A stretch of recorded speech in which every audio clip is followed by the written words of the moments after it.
Hello friends, welcome to शिक्षक prep. तो friends, आपका जो 7 जुलाई को एग्ज़ाम हुआ है सीटेट का, उसमें हम अभी जो आंसर की देख रहे हैं वो देख रहे हैं सीटेट पेपर 1 का लैंग्वेज 1 हिंदी। अगर आप लोगों का पेपर 1 में लैंग्वेज फर्स्ट हिंदी था तो आपके लिए ये वीडियो बहुत ज़्यादा इंपॉर्टेंट है। तो इसमें हम पूरा आंसर की इसका देखने वाले हैं और अदर सब्जेक्ट के भी मैंने आपको सारे करवा दिए हैं, पेपर 1 पेपर 2 के आप लोग देख सकते हैं, चैनल पर प्लेलिस्ट बनी हुई है। तो चलिए स्टार्ट करते हैं और हिंदी का आंसर की मैच कर लेते हैं। तो हमेशा की तरह सबसे पहले आपसे पूछा गया था एक गद्यांश, और गद्यांश से रिलेटेड क्वेश्चन पूछा है, क्वेश्चन नंबर 91 से लेकर 99 तक।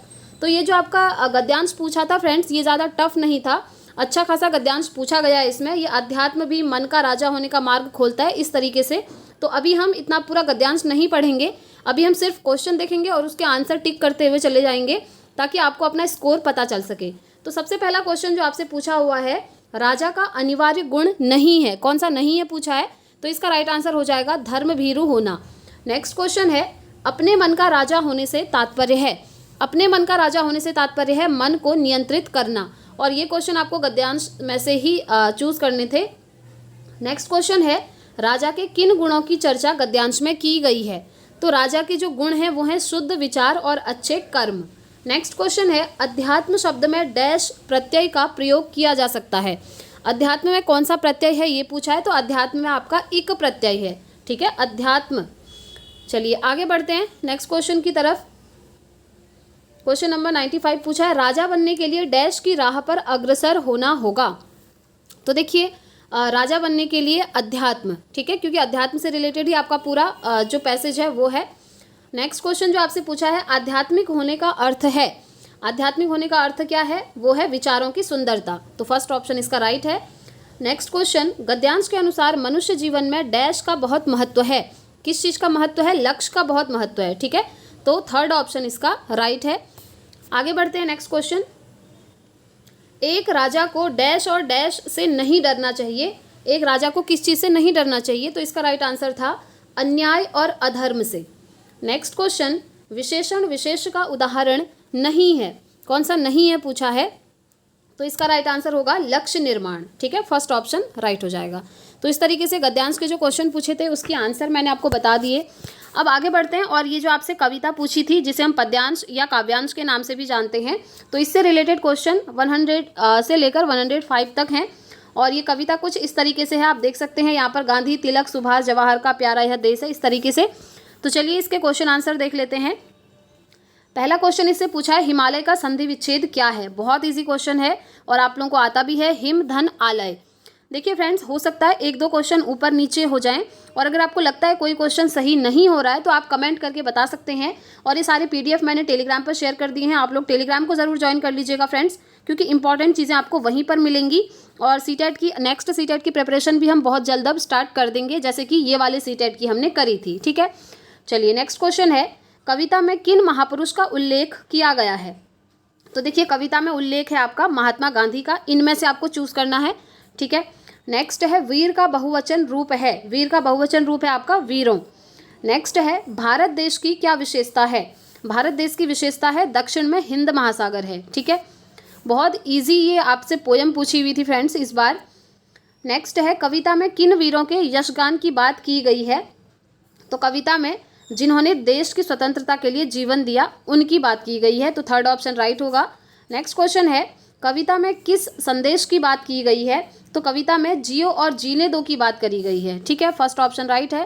नेक्स्ट क्वेश्चन, आप हिंदी भाषी अध्यापक हैं और आपकी नियुक्ति पंजाब के किसी प्राथमिक विद्यालय में होती है, अब चूंकि आप वहाँ की भाषा को नहीं जानते हैं तो आपको क्या करना चाहिए, तो आप क्या करेंगे, बच्चों की भाषा को एक संसाधन के रूप में इस्तेमाल करना चाहिए और शिक्षण आरंभ करना चाहिए। जैसा कि जब हमने प्रिपरेशन करी थी मैंने आपको बोला था, बच्चों की जो भाषा होती है, चाहे कोई भाषा हो, पंजाबी हो, हिंदी हो, इंग्लिश, कन्नड़, मलयालम, कुछ भी, उसको आपने क्या करना है, एक संसाधन के रूप में मानना है, एक रिसोर्स के रूप में मानना है, ठीक है, तो थर्ड ऑप्शन इसका बिल्कुल राइट हो जाएगा। आगे बढ़ते हैं नेक्स्ट क्वेश्चन, किसी टॉपिक पर मानस मंथन करने के बाद भी एक बालिका अपने आप से अनुच्छेद नहीं लिख पा रही है, हालांकि वह वयस्क या सहपाठी के मार्गदर्शन में लिख लेती है, इस प्रकार के मार्गदर्शन को आप क्या कहेंगे, बहुत इजी है, इस प्रकार का मार्गदर्शन आपका स्कैफोल्डिंग कहलाएगा, मदद कहलाएगा, ठीक है, और स्कैफोल्डिंग टर्म किसने दिया था, वाइगोत्स्की ने, ये आप जानते ही हैं।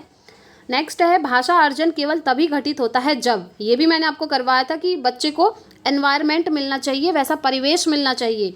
तो राइट आंसर ऑप्शन 1 हो जाएगा, बच्चों को भाषा का परिवेश दिया जाए तभी जाकर वो भाषा को अर्जित कर पाएंगे। नेक्स्ट क्वेश्चन है, निम्नलिखित में से कौन सा कथन पाठ्यपुस्तक के बारे में सही है? तो इसमें से जो सही है वो ऑप्शन 3 है, यह पाठ्यचर्या में उल्लिखित उद्देश्यों को प्राप्त करने में हेल्प करती है, मदद करती है। नेक्स्ट क्वेश्चन, आप कक्षा 5 के अध्यापक हैं, आपने विद्यार्थियों को पाठ्य सामग्री अच्छी तरह से पढ़ने के लिए कहा है, उसके बाद आप संदर्भ और प्रसंग को ध्यान में रखते हुए प्रश्नों के उत्तर देने के लिए कहते हैं। इस प्रक्रिया के द्वारा आप विद्यार्थियों को किस तरह के पठन के लिए प्रोत्साहित कर रहे हैं? तो आप जो है प्रोत्साहित कर रहे हैं गहन पठन के लिए, ठीक है, फर्स्ट ऑप्शन राइट है। नेक्स्ट है, किसी पाठ्य सामग्री से विशिष्ट सूचना निकालने के उद्देश्य से गहन पूर्वक या गहराई से उस पाठ्य सामग्री को पढ़ने का कौशल डैश बोध है। कौन सा बोध है? बहुत, ये भी अच्छा खासा क्वेश्चन पूछा है, निष्कर्षात्मक बोध है, ठीक है, fourth option will be the right answer. Next question is, व्याकरण पढ़ाने का निगमनात्मक उपागम अनुशंसा करता है कि हमें सबसे पहले, ये मैंने आपको कितनी बार बताया था, हिंदी में ही नहीं बल्कि मैंने CDP वाले प्रीवियस ईयर में भी आपको समझाया था कि जो निगमनात्मक होता है इसमें क्या होता है, सबसे पहले बच्चे को नियम बताए जाते हैं और उसके बाद बच्चे को उदाहरण बताए जाते हैं। और ये आपको कहाँ दिख रहा है? ऑप्शन 3 में दिख रहा है, नियम प्रस्तुत करने चाहिए सबसे पहले निगमनात्मक में, ठीक है, तो थर्ड ऑप्शन राइट है। नेक्स्ट क्वेश्चन, डैश तथ्यों से कहीं आगे जाकर अनुमान लगाने का तरीका है। तो इसका राइट आंसर हो जाएगा ऑप्शन 1, पाठ्य सामग्री का विस्तार यानी कि एक्सट्रापोलेशन, ठीक है। नेक्स्ट क्वेश्चन, कक्षा में मातृभाषा को स्थान न देना किस विधि की विशेषता है? कौन सी विधि में मातृभाषा की बात नहीं करी जाती है? ये है आपकी प्रत्यक्ष विधि यानी कि डायरेक्ट मेथड। एग्जाम से 2 दिन पहले जो मैंने शिक्षण विधि वाला आपको एक टॉपिक कराया था फ्रेंड्स, वो इसीलिए कराया था क्योंकि उसमें जो शिक्षण विधियां थी वो हमेशा CTET में उनसे क्वेश्चन बनते हैं। और ये भी मैंने आपको बताया था कि डायरेक्ट मेथड में मातृभाषा का यूज़ नहीं होता है और एज इट इज़ क्वेश्चन आपका पूछा हुआ है। नेक्स्ट क्वेश्चन, एक अध्यापक होने के नाते आप एक बच्चे की उसके कुल भाषा प्रयोग के लिए प्रशंसा करते हैं, यद्यपि उसने कुछ शब्दों की वर्तनी गलत लिखी है। आप कक्षा में किस उपागम का प्रयोग कर रहे हैं? तो आप कर रहे हैं समग्र भाषा का, ठीक है। नेक्स्ट है, एक भाषा अध्यापक को चाहिए कि वह शिक्षार्थियों को स्वच्छंद लेखन के लिए प्रोत्साहित करें क्योंकि स्वच्छंद लेखन का शिक्षार्थियों के लिए लाभ है। तो इसका राइट आंसर ऑप्शन 2 होगा, यह शिक्षार्थियों को प्रवाह के साथ रचनात्मक तरीके से लिखने के लिए प्रोत्साहित करता है, ठीक है, तो सेकेंड ऑप्शन इसका राइट हो जाएगा। आगे बढ़ते हैं, नेक्स्ट क्वेश्चन है, यह अधिगम का एक प्रकार है जिसमें बच्चे को उच्च स्तरीय मानसिक प्रक्रियाओं जैसे बुद्धि या तर्क करना आदि का प्रयोग करना होता है। तो इसका राइट आंसर है अवधारणा अधिगम, ठीक है, कॉन्सेप्चुअल लर्निंग। नेक्स्ट क्वेश्चन, निम्नलिखित में से कौन सा कक्षाई अभ्यास विद्यार्थियों में मौखिक भाषा के विकास में मदद करेगा? देखिए इस क्वेश्चन में थोड़ा सा सस्पेंस है।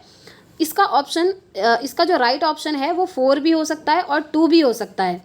देखिए, अध्यापक के साथ पाठ्य सामग्री का संवेद पठन या फिर रोल प्ले में भाग लेना, ये दोनों ही यहाँ पर सही लग रहे हैं। तो अब देखते हैं जब फाइनल आंसर की आती है उसमें आपको ऑप्शन 2 दिखता है या 4 दिखता है। और अगर CBSE को भी ये लगेगा कि ये दोनों ही ऑप्शन सही हैं तो आंसर की में अगर आपने 2 में टिक किया होगा तब भी आपको नंबर मिल जाएगा और अगर 4 में किया होगा तब भी नंबर मिल जाएगा। अब आप में से जितने भी स्टूडेंट्स वीडियो देख रहे हैं कमेंट करके एक बार ज़रूर बताइए कि आपको क्या लग रहा है, ऑप्शन 4 सही होगा या ऑप्शन 2 सही होगा, ठीक है, कमेंट करके ज़रूर बताइएगा। और आपके अगर कोई भी डाउट है ना तो आप टेलीग्राम पे मुझसे पूछ सकते हैं, लिंक आपको डिस्क्रिप्शन बॉक्स में मिल जाएगा, आप ज़रूर ज्वाइन कर लीजिएगा। नेक्स्ट क्वेश्चन, जब हम यह कहते हैं कि भाषा यादृच्छिक है तो इसका तात्पर्य क्या होता है? इसका तात्पर्य होता है भाषा के शब्दों और उनके अर्थों के बीच अंतर्निहित संबंध है। नेक्स्ट एंड लास्ट क्वेश्चन है आपका हिंदी लैंग्वेज 1 का, भाषा अधिगम में निदानात्मक परीक्षण का उद्देश्य, ये मैंने बहुत अच्छे से करवाया था, निदानात्मक और उपचारात्मक परीक्षण। तो निदानात्मक परीक्षण का मतलब होता है बच्चों की समझ में रह गए अंतरों को जानना और उपचारात्मक कदम उठाना। तो 4th ऑप्शन इसका बिल्कुल राइट हो जाएगा। इस तरीके से हिंदी का हमने पूरा आंसर की देख ली है, कमेंट करके अपना स्कोर ज़रूर बताइएगा। और अदर सब्जेक्ट का भी मैंने आपको आंसर की करवा दिया है, प्लेलिस्ट बनी है चैनल पे, आप जाकर के ज़रूर चेकआउट कर सकते हैं। तो इस वीडियो में इतना ही रखते हैं फ्रेंड्स, मिलते हैं नेक्स्ट वीडियो में। Thanks for watching.